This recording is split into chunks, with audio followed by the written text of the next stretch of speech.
वित्त मंत्री निर्मला सीतारमण 1 फरवरी 2025 को केंद्रीय बजट पेश करेंगी। निवेशक और एक्सपर्ट्स उन अहम सेक्टर्स पर नजर गड़ाए हुए हैं जिन्हें सरकार से बढ़ावा मिलने की उम्मीद है। ये बजट देश की आर्थिक प्राथमिकताओं को तय करने में अहम भूमिका निभाएगा।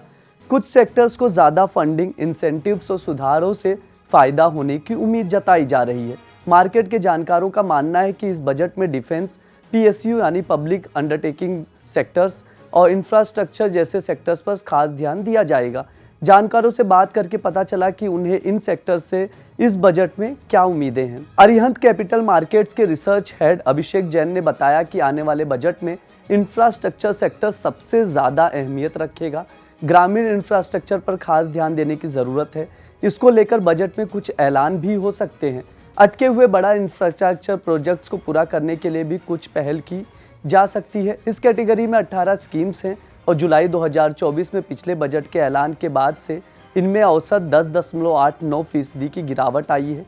इसके बावजूद एक्सपर्ट्स का सुझाव है कि निवेशकों को अपने निवेश को बढ़ाने पर विचार करना चाहिए।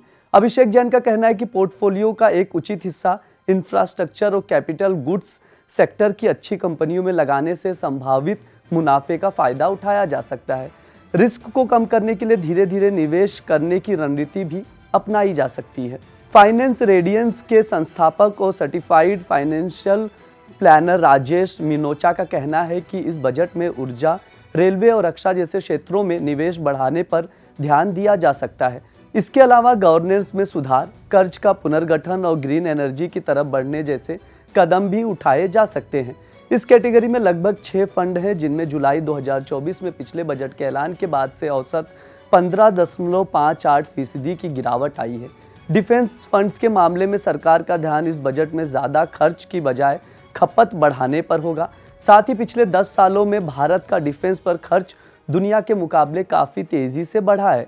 इस कैटेगरी में 2 फंड हैं। पिछले बजट के ऐलान के बाद से Motilal Oswal Nifty India defence index fund में सबसे अधिक लगभग 15.35 की गिरावट दर्ज की गई थी। इसी दौरान HDFC डिफेंस फंड में 12.19% की गिरावट आई है।